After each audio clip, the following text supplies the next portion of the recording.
Hey, Hey, Hey, how y'all doing? doing all fine. right. I'm about to give up on the countdown Why is that? because every time it f's up on my end, you all may see it fine, Mm-hmm. but I get like weird countdowny stuff, and then like Sarenth dancing in the background to the music. It's very strange. Yeah, and my screen gets blacked out. Like I see the countdown, but that's it. Like I can't see y'all at all. Oh yeah, see, I have like 3 little screens across the bottom where I can see each individual person. Mm, Oh, nice. Yeah, so because I have to like put them into the actual big screen, mm. so I do see the countdown in the big screen, but then I see the little pictures of everybody below. Gotcha. Because I can turn people off and turn people on. Thanks. You're Malek on. This makes me feel better because this is kind of like how we normally are. Mm-hmm. So I feel much better now. Gotcha. All right. Who's got the prayer? That's me. Malek's got the prayer.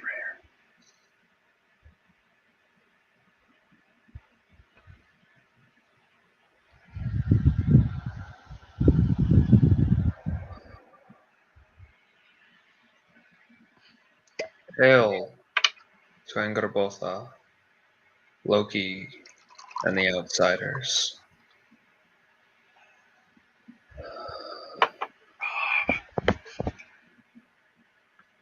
The Outriders who keep the peace and are never thanked.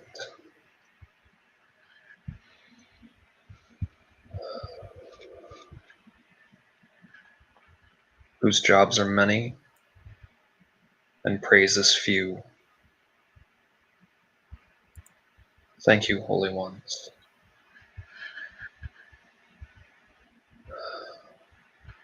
We honor you here tonight. Though your names may go unspoken.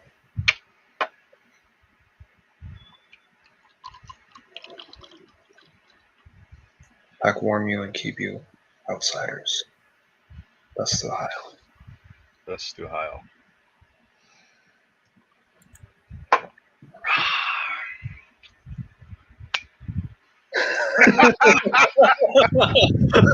That's not what I expected to open my eyes and see. Oh, thanks, Al. Coming out of a trance space, the car being a bottom. All right. You know, All right. I don't even know where to go from there. well, the theme for tonight, we can start there. Sure. These are drinks that mean things to us. So we were looking around for like, oh, what are we gonna do for this episode? Oh crap. Well, what about drinks that mean things to us? We've done a lot of shows so far where we're centered around a theme of a drink. And I think that now that we're starting to get through all those categories, we're starting to get to a point where we're going to get a little more esoteric. At least that's my conception of things, because I'm starting to get a real feel over the course of this series for what I actually like to drink. And by and large, my tastes haven't radically changed, but I've tried a wider variety of things. Mm-hmm. You know some stuff you absolutely hate now. Oh my God. Speaking of which, I finally, I was cleaning up my liquor space back here and I finally poured it out. That god-awful rum, I don't know what the fuck I was holding onto it for. Maybe to poison an enemy or something, I don't know. But I finally poured it out. That god-awful Myers rum, I'm never going to forget that taste. Jesus. We ought to do an episode where the 3 of us all pick what the other person's drink. That's just dangerous. Be gentle on me, please. If I'm just drinking Myers rum, I'm gonna fucking pregame like a motherfucker. Like, I am gonna be sloppy drunk if you all fuckers just give me Myers. It tastes like shoe polish. That'd be fun. All right, so somebody's already got stuff poured, right? Yep. Yeah. I've been I seeing put mine. so I haven't had anything yet, so Go for it, Malek. Yeah. So mine's a bit interesting in that it's a cocktail that I made in concert with the alcohol spirits tonight. This is a thing that I started doing once I started a regular practice with them. And basically what I do is I'll go up to the bar and I'll just, I guess it's kind of a mild trance state, but basically I just start talking to the spirits and say, okay, cool. Who am I drinking tonight? What am I doing? And tonight I've got a mixed drink of 1 ounce of simple syrup, 1 ounce of Drambuie, 2 ounces of Grand Marnier, and 2 ounces of Irish whiskey, with 9 drops of a molasses and cinnamon bitters that I really enjoy. Basically serve over ice, although the ice is now melted.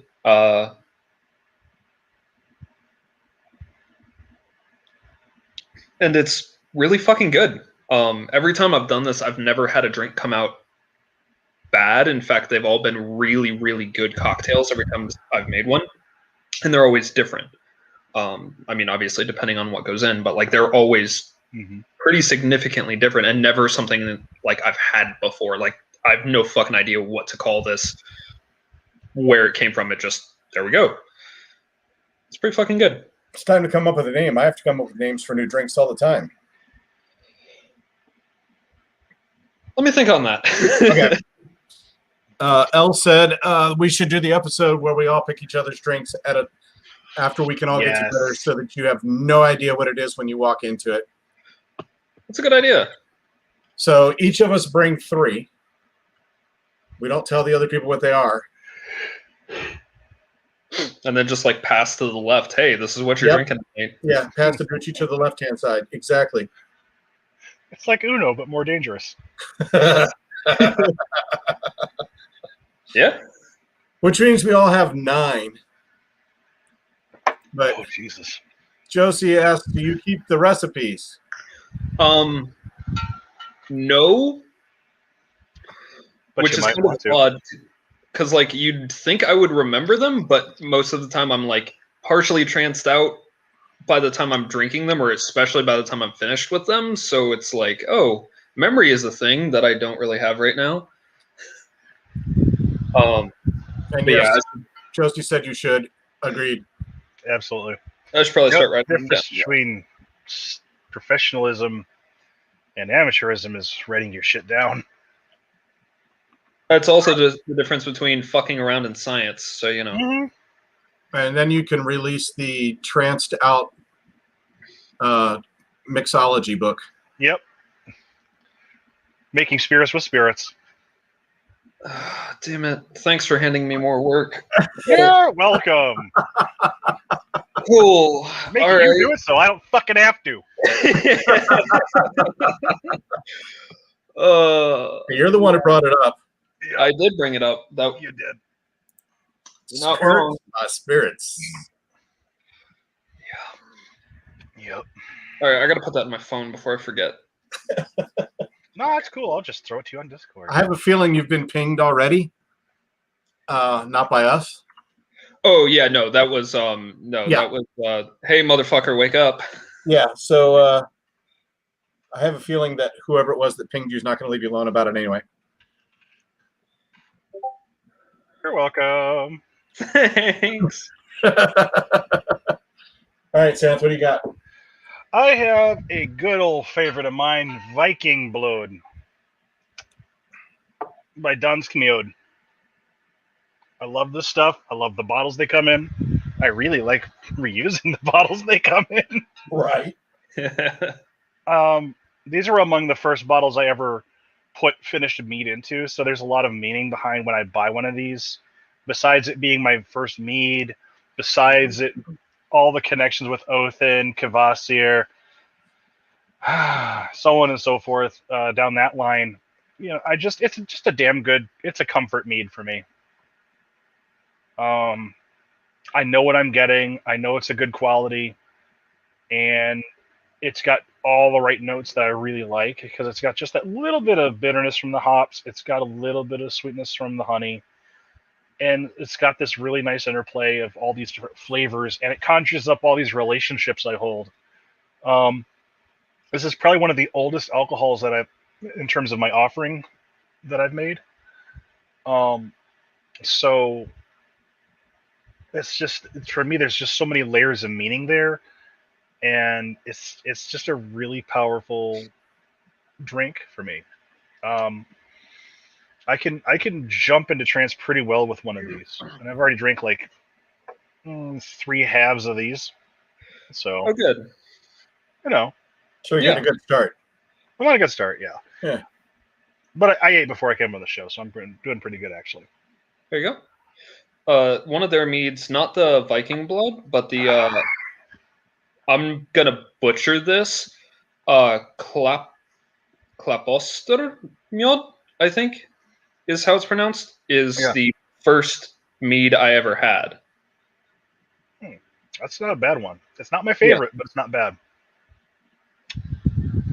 I actually like it better than Viking blood, but that's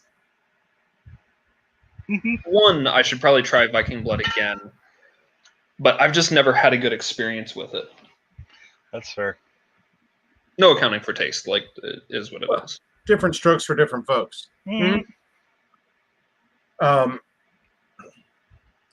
So I did mine kind of weirdly. So Captain Morgan, private stock. Mm-hmm. So the first mixed drink I ordered when I first started going to bars at a much younger age than I am now was Captain and Coke. I have since upgraded from regular Captain to private stock, but it's still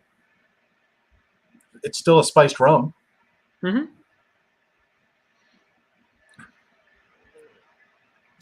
By itself, you get that burn that you don't get when you mix it. But the private stock is so much smoother than regular Captain Morgan. Yeah, Captain Morgan's got that kind of a spice that kind of spikes you in the tongue. Yeah, this is way smoother. Almost tastes, excuse me, like it's got some honey in it. It's probably just overly powerful vanilla. Oh, okay. But is that shit barrel aged? Should be. It's rum. Yeah. Yes. I mean, more so than like normal. Like, what makes it? I guess my question is, what the hell makes it different? What makes it private stock? Yeah. Yeah, it's actually stuff that's been around quite a while longer. Okay. They don't say how long. It's from their reserves. So I don't know if it's a year ago or 5 years ago or 25 years ago. It doesn't really say. Yeah. And it's a blend of those. So, which is why they don't put a year on it, because it could be like part 25 year, part 10 year, part 1 year. Who knows? Yeah. But yes, it is much more. It's not super tanniny, so you don't get all the like oak tannins I would expect. But it is super smooth, very good. Yeah, I'm happy with it. Which I guess I should be. Oh, by the way, I just wanted to yell at you guys, both of you, in that, and Sarenth has already heard part of this, but between the two of you all and working at a fucking meadery called Valhalla, getting pinged the shit out of by Norse gods. So Sarenth and I are going to have some very long talks soon about those when I'm not passing out.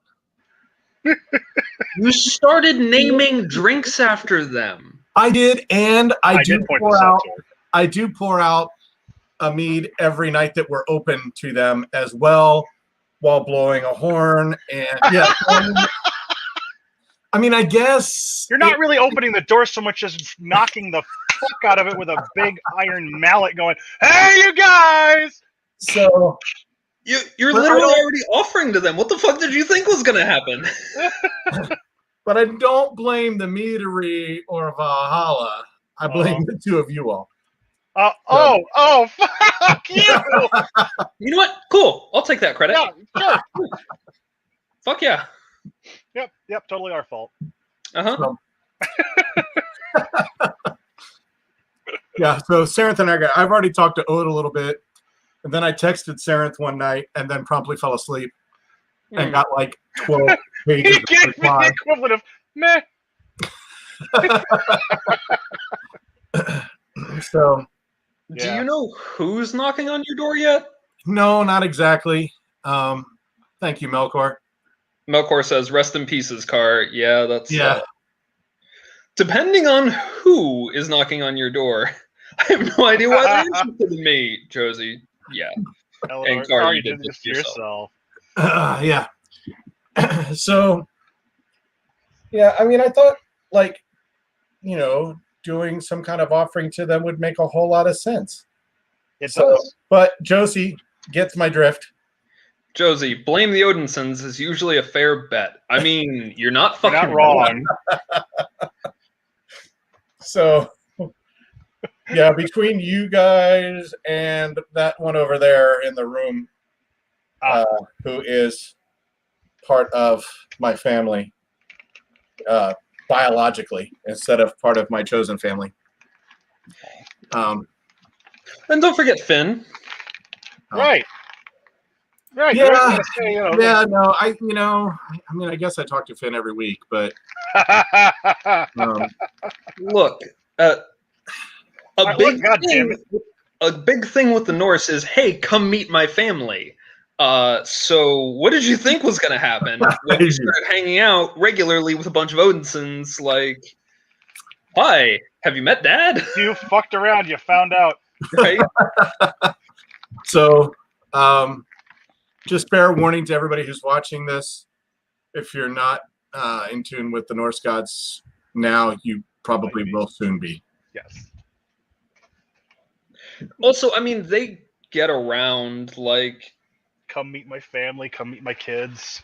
Yeah. Come meet my kids. Odin and Loki and a bunch of others, but those two in particular seem to just snatch people up left and right, like their Pokemon cards, and trade them around, and it's fine. Them and Freya. Yeah. Occasionally Freyr. That's true. That's true. Although Angrboda has had a lot more people in the community coming along. Isn't that fucking right? Right. So those four that we just talked about, Loki, Freyr, and Frey, I actually call on each time I do one of my cores, along with Bragi and Cavasier. Yeah. So, you do ritual for the Cavasier? Yay! Yeah, I make meat. It kind of made sense. I mean, you're right. We have talked about that on the show before, but yeah. Excellent. I'm so glad to hear that. Yep. You know what you need to call your, like, if you ever get a separate place where you're just holding mead, like a storage facility or something, you should call it O3er. Oh yeah. Yeah. Isn't fuck around and find out basically a Norse proverb? I mean, kind of, yeah. Read your Havamal, it kind of is. So yeah, we actually found a stone that we used particularly for the pouring out of the mead. That's got it's some kind of iron in the stone because the stone does rust, but it's got 2 lightning bolts that go through it, or 3 that go through it, that are quartz. So, Car, every time you talk, it's just like, dude, what the fuck did you expect? You are like the most accidentally heathen druid I've ever met. It's amazing. I just do all this really fucking ritualistic. Hey, look, it's a Horger, but it's not really a Horger.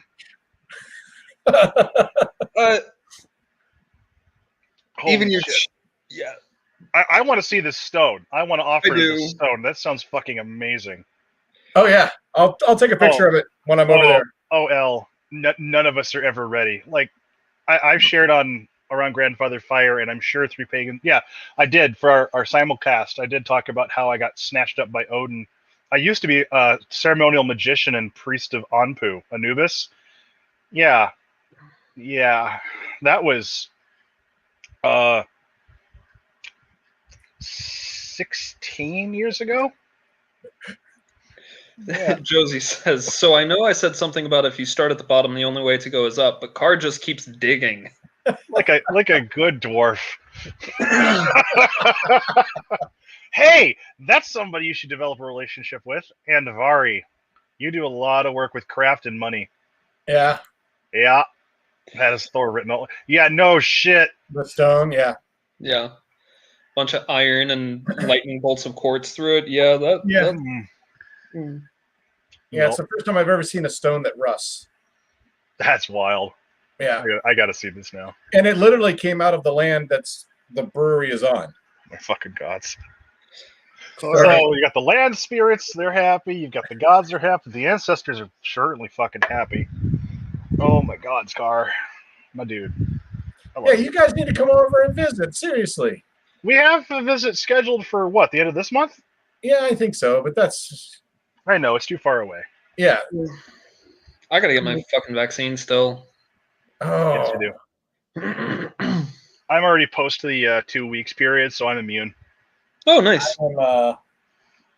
I'm like 3 days away from being 2 weeks. I gotta talk with my wife about coming out and seeing you. That'd be good. Yeah.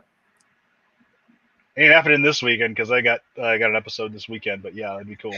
Melkor says, considering all the Odinsons you hang with, I'm surprised it took this long.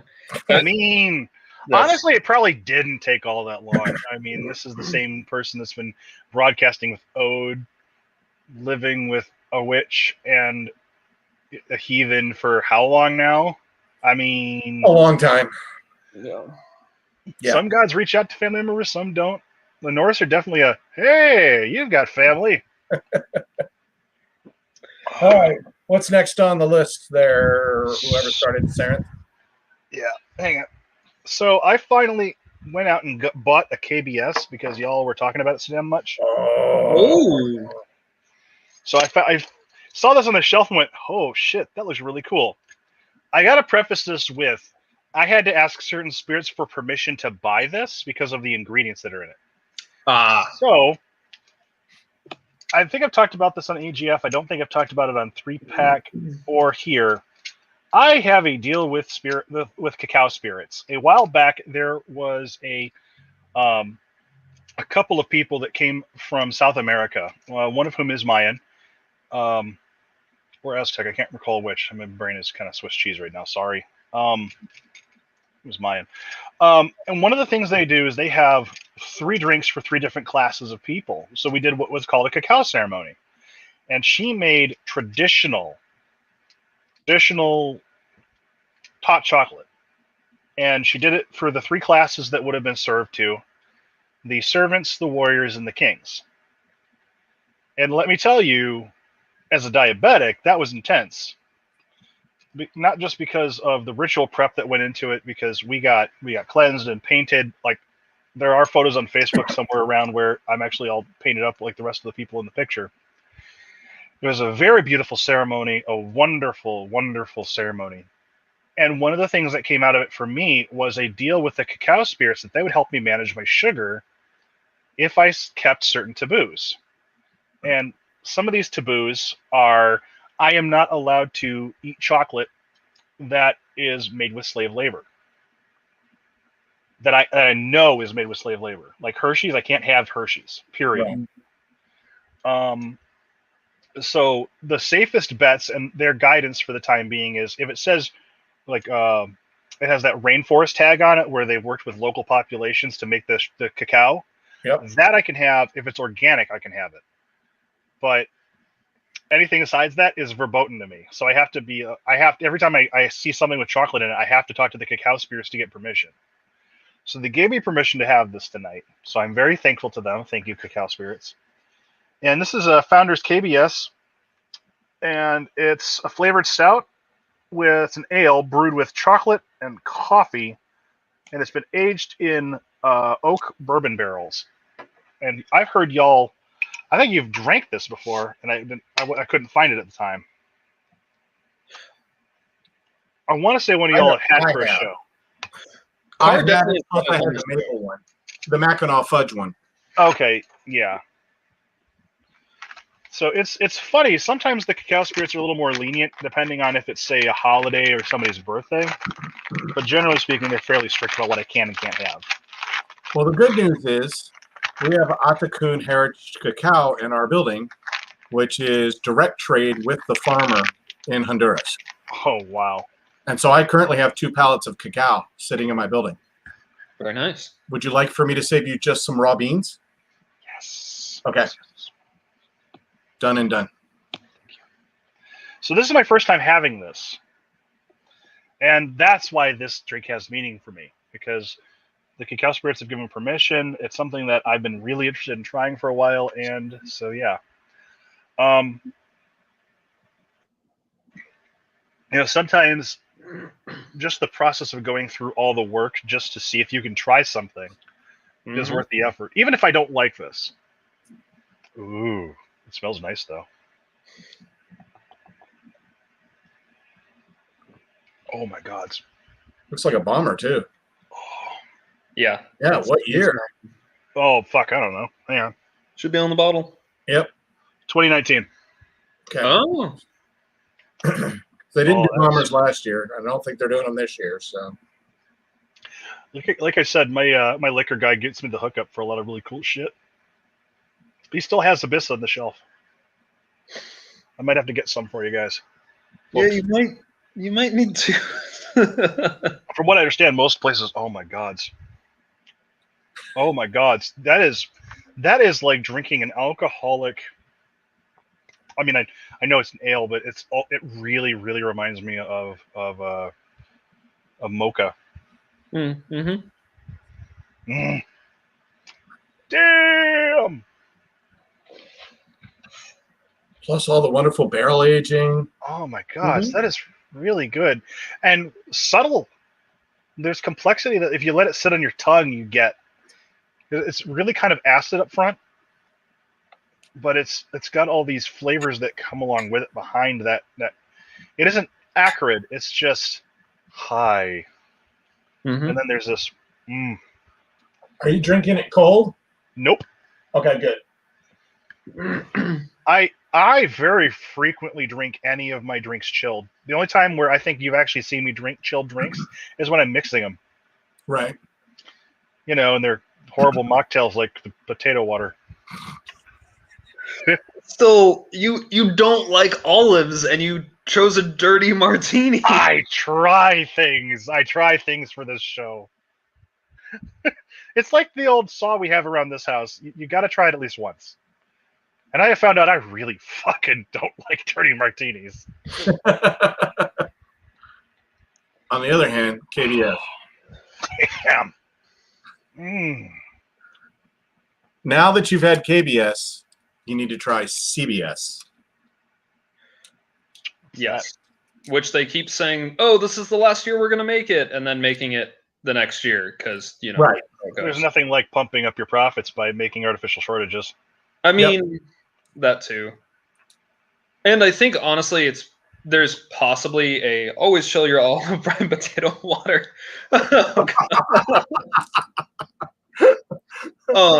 I was going to say, I think there's also a genuine, like, all right, we're kind of tired of making this. And then the community is like, no, we fucking love this. Don't stop. And then they're like, all right, fine.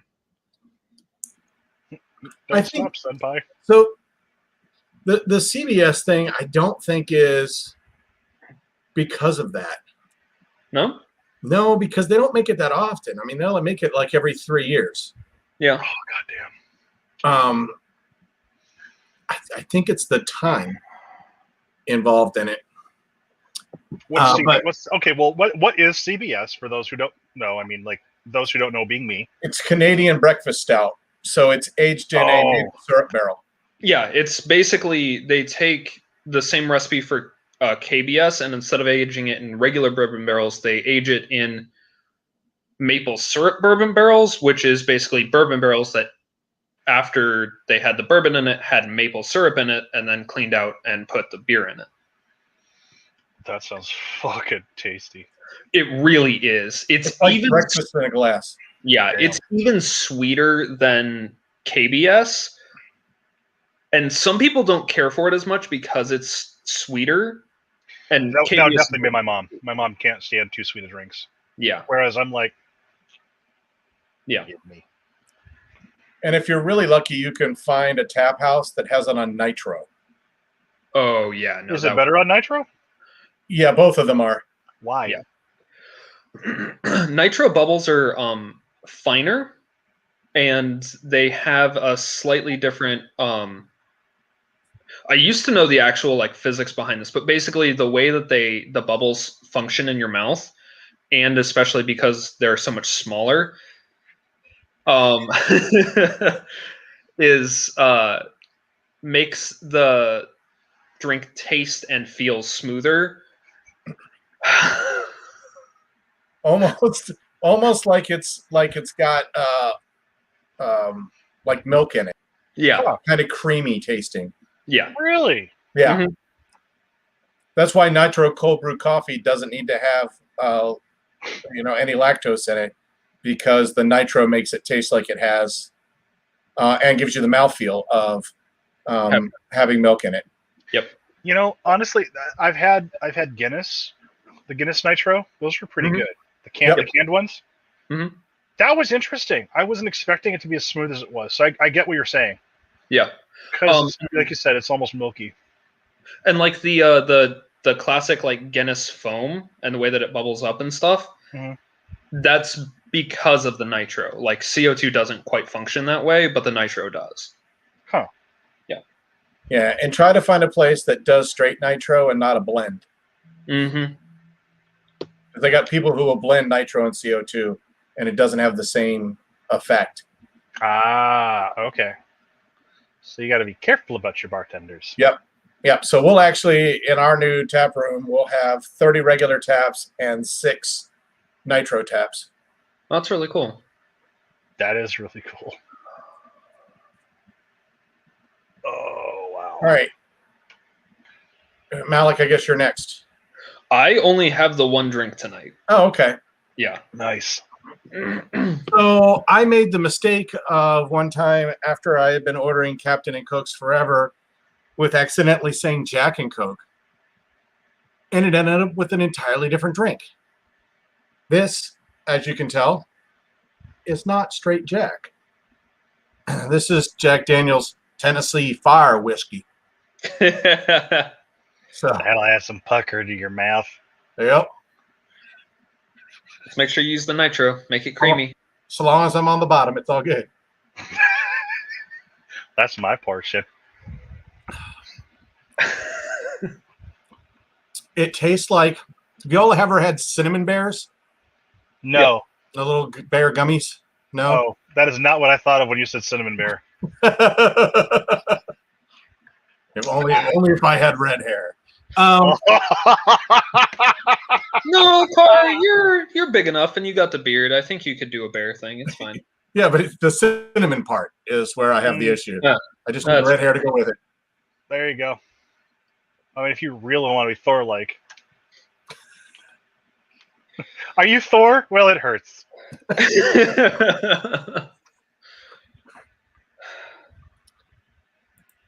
Oh, you're welcome. Well, I'm very sorry. I did live in the South for a while.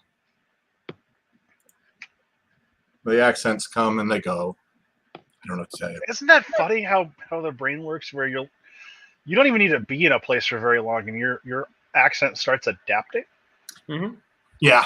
I literally can walk up to somebody who's from England and I have to apologize before I start the conversation with like, I'm going to slip into an English accent, just so you know. It's really funny though, like the psychology behind why we do that shit is so cool. Because, I don't know the psychology behind it. I just figured I was weird. No, like that's actually, from what I'm gathering, that's a normal thing, because like humans want to belong. And if you really like this person, or if you want to get to know this person, you're gonna it's not pareidolia. It's I can't remember the name of it. But basically, you're going to start mimicking patterns and speech because it's like it's mirroring. Gotcha. Because the person that you want to get to know or that you like, you're going to start mimicking their patterns and speeches and things like that. So for a while there, I had a real big Lewis Black thing where I would pause, accent it with a drink, and then move on. Because I was watching a lot of Lewis Black, I didn't realize I was picking up some of his mannerisms. Mm-hmm. You know, I would even rant like him occasionally, and I didn't realize I was doing it. But my friend Nicole at the time thought it was a fucking laugh riot because I watched so much of Lewis Black. It's like, no, you don't even realize you're doing it. So yeah, it's a total thing that I think most humans do without meaning to. Yeah. But if you're really good, well, sometimes, especially if you're really, if this is the first time you've met this person and they've made the first volley, you can actually ingratiate themselves by sounding like them. Mm-hmm. Even if they know you're not from their nationality, sometimes it gives you that edge. Yep. It depends on how they feel about that kind of thing. But yeah, it's funny how that works. Yeah. I don't do that with accents, but I will do it with speech patterns and words. Mm-hmm. Like, you can tell who I've been spending time with by what words I use more frequently, because I'll completely change what words I'm using, and yeah, it's kind of ridiculous. So, Sarenth, did you have another one? I did. Oh, good. Hang on. I got to put down the KBS. I thought I was going to have to drink another one in between. I was like, darn. I don't know if I can do that yet. So this is an Old Faithful. This is J.D. Tennessee Honey Whiskey. Ah. This was the first whiskey that I really liked. It was the first whiskey that I communed with Odin through. So I've got a lot of history with this whiskey. I really adore it.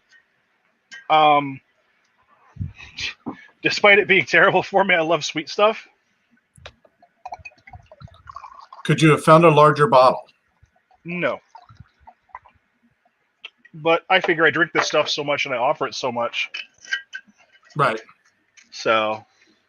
Yeah, no, that's pretty legit. I mean, it was only like $49.96. That's not bad. For a big fucking fifth like this? No, that's pretty good, actually. That's bigger than a fifth. Yeah, I think that's a 175. Yep. I don't fucking know. I just bought the goddamn thing. Yes. I like how Car and I can just like on site know how big the bottle is. Sarenth has no idea. Well, Sarenth is just like, that's a lot. You can also tell because it had the cap in it that allows you to pour it easier. The little piece of plastic on the inside. Oh, is that what that is? In regular fits, yeah. Gotcha. Although some fifths are starting to have those now, which just pisses me off. Exactly. I'll pull those off of every bottle I find them on. If I have as well. my bottle, I pull it off. Fuck it. No. It's kind of like a pretense, isn't it? Like, I'm not here to just pour this gently. Just empty, fucker. Well, for me, I end up spilling more with the thing. So, nah. Go ahead. No, you're solid. I'm good. Besides the honey connotations between Freya, and the I don't know, for some reason, just whiskey in general sticks out for me with Othin, and I think part of it has to do with American Gods, and part of it, actually, scratch that. Some of it has to do with American Gods, but I experienced this before American Gods, where he really liked whiskey offerings. And this was one of the first ones I actually offered to him, and then I read American Gods, and it was like, that's funny. The whole mead tastes like diabetic piss, which is bullshit. That means he had some really shitty mead. Yep. Yeah. Which Gaiman actually talks about. Like, if you read interviews and stuff, people will be like, mead doesn't taste like that. He was like, the mead that I have had did, and apparently I just had really shitty mead. Yes, you did, Gaiman. Bathtub mead. Yeah. I mean, yes, if I bathed in honey water, I too would not like the taste. But maybe if a gamer bathed in it first and bottled it, then we would have a product on our hands. Take note. Shan, Sarenth is talking to you. Right? I hope to God Shan is listening. So it's got that proper blend of burn and honey. And the burn is behind the honey. So you get the sweetness. And it mitigates that JD punch. Because Jack Daniels has that kind of fire behind it. It's not as bad as Fireball, but it's worse than a lot of rums I've had, where it's got that fiery pucker. Here I am, motherfucker. The honey mitigates a lot of that. And you can tell by the fact that I'm not twitching that it mitigates that. For some reason, if it's too high of alcohol content up front, it makes me twitch like a motherfucker. You do tend to have a visceral reaction. Yeah. It's really funny. Like, I have a twitch issue anyway. Like when I'm tired or spirits are around, it's really funny. Like, our spirits are around or is Sarenth exhausted? Or drinking too much. Right. The answer could be all three. It could be all three. I did take a medication for it, but the really funny part was that my neurological doc, couldn't figure out what in the fuck the problem was. So I just kind of giggled, threw my hands up, and went, whatever. Because they did brain scans, they did studies, they did all kinds of shit trying to figure out why I had a twitch. They couldn't figure it out. And sometimes it's just my body going, meh, twitch. And sometimes it's spirits and overstimulation. So, medical science tried, couldn't explain it, so I work with what I got. Yep. Here you go. But the Jack Daniel Tennessee Honey Whiskey, it's a favorite offering of mine. It's a favorite drink of mine. Most of the drinks that I have that I really dig over time have associated themselves with Loki or Dionysus or any of the other gods that I have really deep connections to. For quite a number of reasons, JD Honey Whiskey is just kind of like that, and meat are my drinks of choice.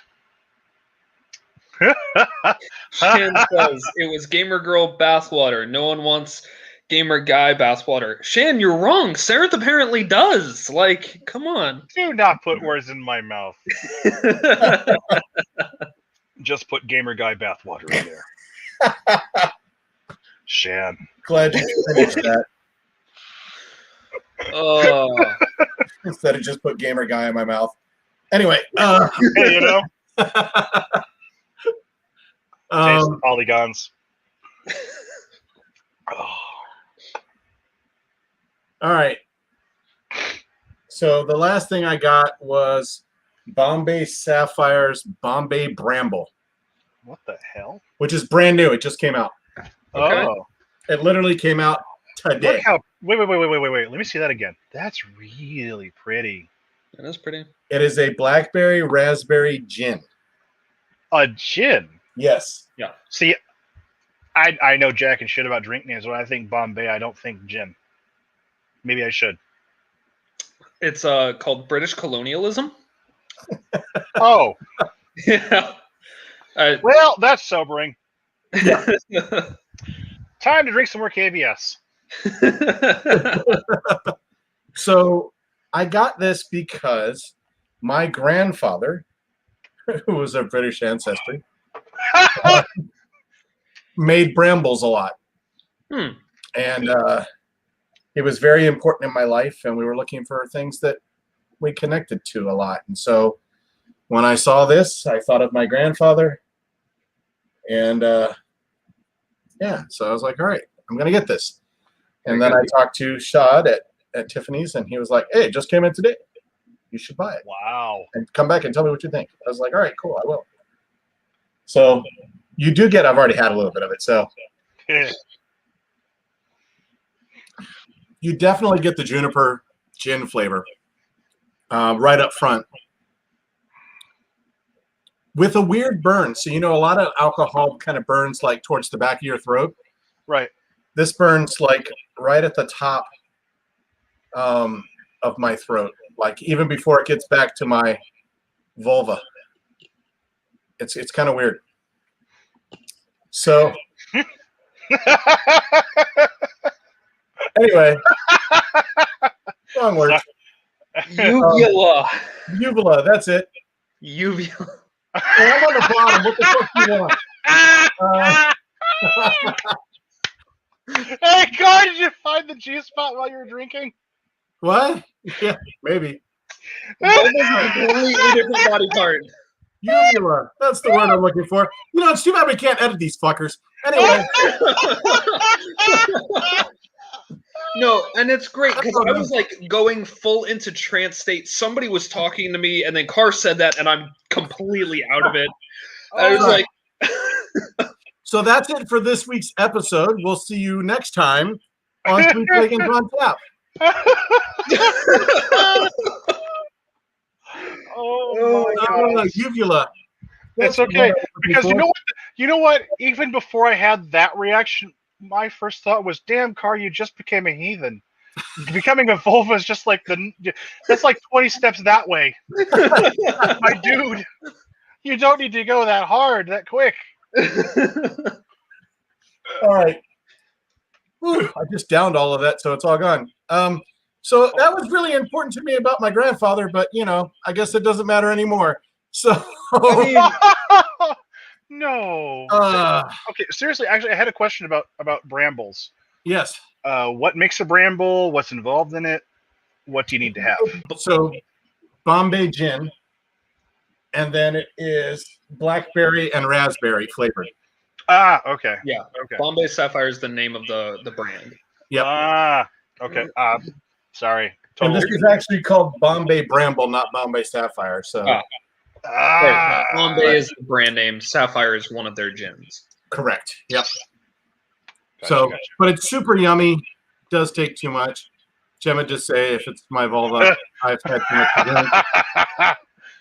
Nothing like or chocolate. it could be that I'm just dumb. One or the other. I love you, Carr. You're not dumb. I was literally sitting here trying to think of the word, and obviously it didn't come to me. That's okay. So I'll give you a story about my dad and I. Please do. So several years ago. So 40 years ago,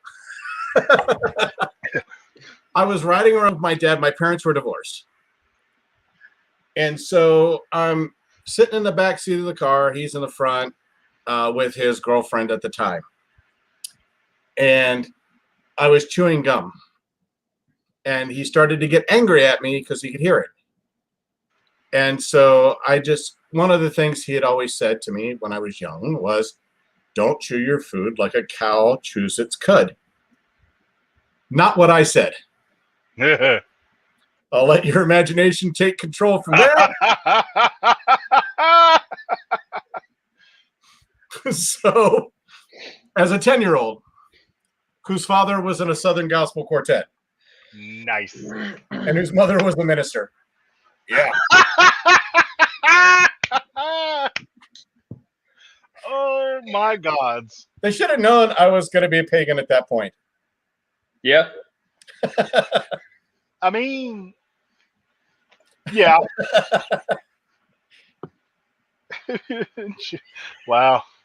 So are you a Freya or devotee yet? I'm just curious. I have no idea. I'm just giving you shit. It'll take some work. I love you, brother. If nothing else, we could set up a rune reading or two. Yes, that would be great. I was going to say, divination is your friend. Yeah. And I have a few diviners in the house, too. So right? Yeah. Like, you know many diviners. It'll be fine. Mm-hmm. So the whole slip of the tongue things goes way back. Yes, it does. Way back in the throat. Almost all the way to the uvula. You mean the vulva? Oh, so it's a girl house. That's my favorite line from the Monster House. Oh my God! So I sat down to watch that. It was randomly on Cartoon Network, and I just sat there for a minute, like, "Holy shit! They just told that joke. That's amazing." Thank you, Spielberg. Yep. Please. Both of you are doing it right. I think that's the comment of the fucking evening. Yeah. I wish we could have just leave that at the bottom of the screen the whole time, so people don't understand it till the very end. Right. Oh. Just, You're doing it right. oh. I really kind of appreciate these kind of more esoteric episodes because it kind of allows us to kind of flex and bring more of ourselves to the forefront as opposed to just, here's some new drinks we're trying, which is fine because I have grown a lot over the course of this episode in terms of my palate. But like a palate, I feel like going back to these classics and really digging into what makes these classics for us has been really, really cool. And what I hope that as our viewers come along with us on this journey is that they get a sense not only for some of the things that make us nostalgic for previous times, like you with your grandfather and you with your father, but also like what makes us tick as pagans. Because like the KBS, part of why I picked this was just because the Cacao Spirit said great, but it also was kind of a way of demonstrating, hey, these lived relationships have material impact on what I buy.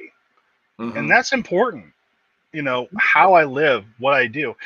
Like with you, Car, and your decision to work directly hand in hand with farmers in the Honduras, because our relationships with our gods, ancestors, and spirits means that we really think about how we live in this world and how we come to understand our place in things, and even in this very capitalist model, how we can best affect positive change for the better within our own lives and those of our fellows.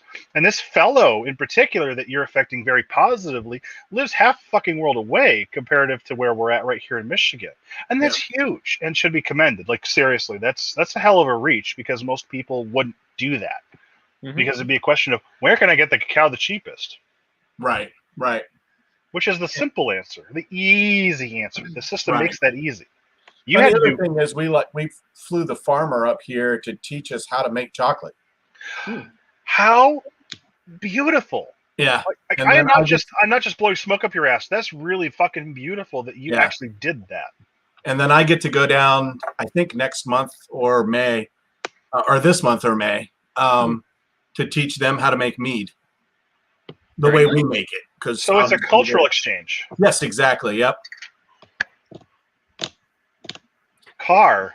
So we're doing this with Honduras, Guatemala, Costa Rica right now. We're starting to work with some people in Ethiopia for coffee and that kind of stuff. So, one of our goals is to have a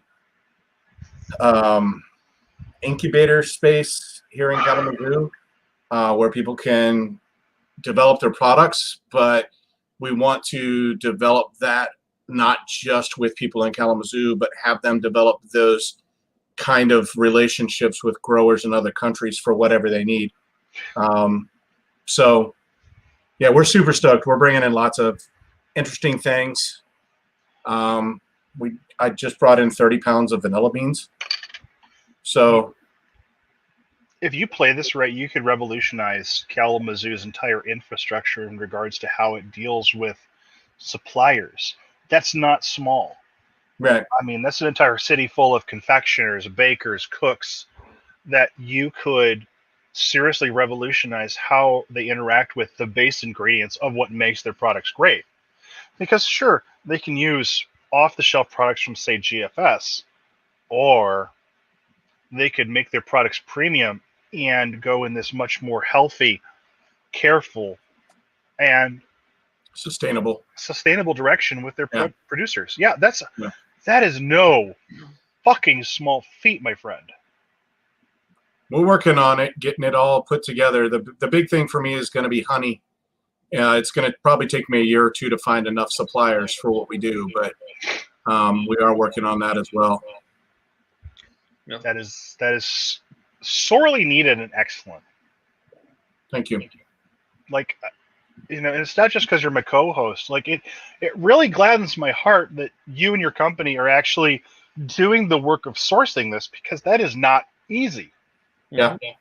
especially because so much of what modern beekeeping relies on is constantly moving these poor hives in producing immense amounts of stress on them and exposing them to even more neurotoxins the more neighborhoods they go through. And the fact that you're saying, no, let's slow this down, let's be careful about this. Yeah. That in and of itself is a wonderful thing, especially for a company that is really starting to make its mark on the marketplace, because you are literally showing not only can we produce an incredibly good product at marketplace competition, but you don't have to do all this extraneous bullshit to lower the price. You can work hand in hand with your producers, give them a fair cut, and still make good money. Yep. Yeah. You can be more ethical about this work, and you are showcasing that in a very visceral way through your product. That's awesome. So we have a coffee mead that we're working on that will be coffee from Honduras and a coffee blossom honey as well from the same farm in Honduras. And then we'll have it served on nitro here. So, damn. Yeah. Oh, I can't wait to try it. Neither can I, quite honestly. I've been waiting months now, so it's time to get it finished and on tap. I mean, and really, what a beautiful offering, because it's not just, hi, I'm pouring out this offering on the stone. It's the conduct of my business is reciprocity with Yorth. That's huge. You are modeling a better way of behaving as a business. You are literally embodying what a better business looks like. That is no small feat, my friend. So that's partially us and partially Roast Umber, which is the coffee company we work with. But they're in our building, and we are working together on multiple things. So right now we have the coffee, the cacao. So the chocolates will actually be out soon, and we're actually doing cordials with our meat inside. And then the last thing I think we're going to do, at least for the time being, is we're going to start to do fresh ice cream as well. So when are you doing the ice cream? I don't know. Give me like 6 months to get the chocolate absolutely perfect. That's legit. It took us about 6 months to get the cold brew coffee thing down. Although those guys were at Michigan State today working on a retort machine a retort machine is basically like an Uber pasteurizer. Thank you. But without that's involved in pasteurization. So it's like cold pasteurization. Quick point of order. What's the difference? So the retort machine does it in I don't know exactly, but I've read a little bit about it, and it's got to do with how it spins, rotates, and agitates the cans as it's actually instead of like a hot water bath, which is what you normally do. Right. It does it with steam, but in such a way so quickly that it really doesn't like heat the product. Really? Yeah. So it's like a steam that a flash freeze? Yeah, kind of. So I mean, I'll learn more about it as I get over and actually get a chance to use the retort. I'm curious because that sounds really cool. Yeah, feel free to look up retort machine on Google, and it'll kind of show you what it is. But yeah, it's a pretty amazing machine. It'll actually do regular pasteurization as well. Go ahead, Malek. You have these looks of confusion. So I don't think a retort machine is actually a cold sterilization. No, it's not cold. It's just so fast that you don't get the same effects that you would get from. Okay, so it's more like a rapid. Yes. Yep. Yeah, because I'm looking at it typically 110 to 135 Celsius, which is about. Retort machines are effectively a kind of autoclave, which is a kind of 250 to 300 degrees Celsius, and then just Yep. Yeah. So it's basically here, get up to temp, flash freeze it, back down. Yeah. That's really cool because that, yeah. Jesus. 6 months. The ice cream. It's about the ice cream. Car, before I get fucking my head kicked open again, somebody, I'm not sure who, it might be your grandfather, somebody wants some of that gin. Please give it to them. Yep. Okay. I've been just about pulled out of my skin about 3 times on air. So, do you get any initials with it? No. GI. Just off the cuff, I'm not sure why GI. Okay. Was he a soldier? He was, indeed. Okay. That's why. Okay. Yeah. All right, I will do that as soon as we're done here. So, we're an hour 1 into this. So, Sarah, tell people where they can find you. So you can find me at Around Grandfather Fire, which is where I co-host. We do a podcast on several spiritual topics. And you can also find me at patreon.com/Sarenth Odinson, SARENTHODINSSON. You can find my blog at sarenth.wordpress.com. You can email me at sarenth@gmail.com. I do readings. You can sign up for my Patreon at the Patreon site. You can sign up and ask me questions, ask me topics, and I do a lot of my work there. If you want to interact with me, that's an excellent place to get a hold of me. Of course, I do this podcast, and if you have any questions, hit me up. If I can't find the answer, I will point you to somebody who probably does.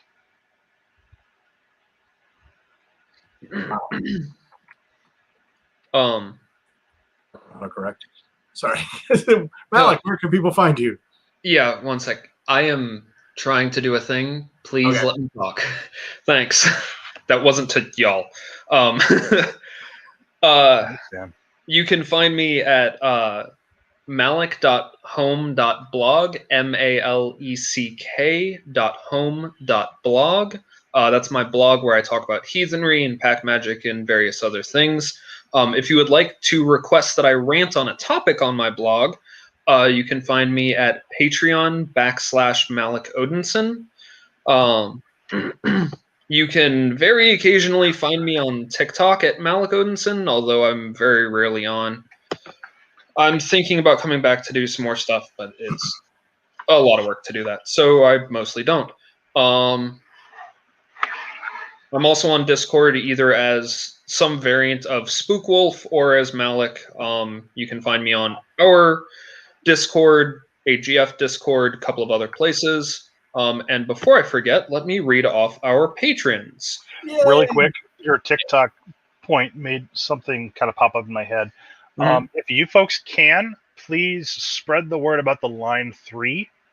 The Anishinaabe are currently battled with the company that is trying to push that shit through their land. It is a very sensitive wildlife area, as well as being part of their sovereign territory. So please support the Anishinaabe people and the various peoples that land is being slated to have that pipeline run through. No to Line Pipeline 3. Please go ahead. Thank you. No, that's a good point, and I'm glad you said it. Thank you.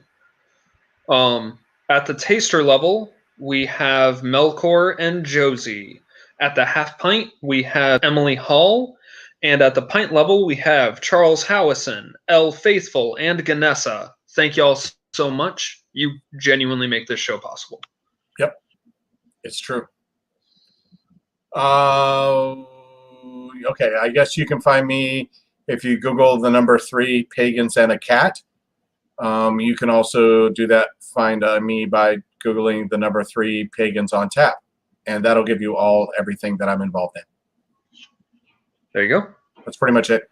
And the note before we head off to the show: you do not have to be a Patreon subscriber in order to be part of our Discord. 3 Pagans on Tap has its own Discord, and we heartily invite everybody who listens to this show or anybody that's new to the show to come check us out. If you have suggestions for drinks we should try or topics for the shows we have, please, please, please, please, send them to us. Yeah, because we're getting tired of coming up with them. I mean, 3 a.m. in the morning, and Sarenth is like, hey, it'd be really cool. Only serves us so well. So if you folks want to hear us try things, or if you want to see us do things, I mean, suggest them, and we might put them on the air. Mm-hmm. All right. Is that it? I think that's it. I think that is. Okay. All right. We're done then. Yep. And if folks Thank want you to all join us, so much. Yeah, join us in the after party on Discord.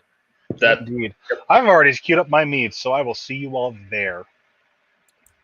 best of luck.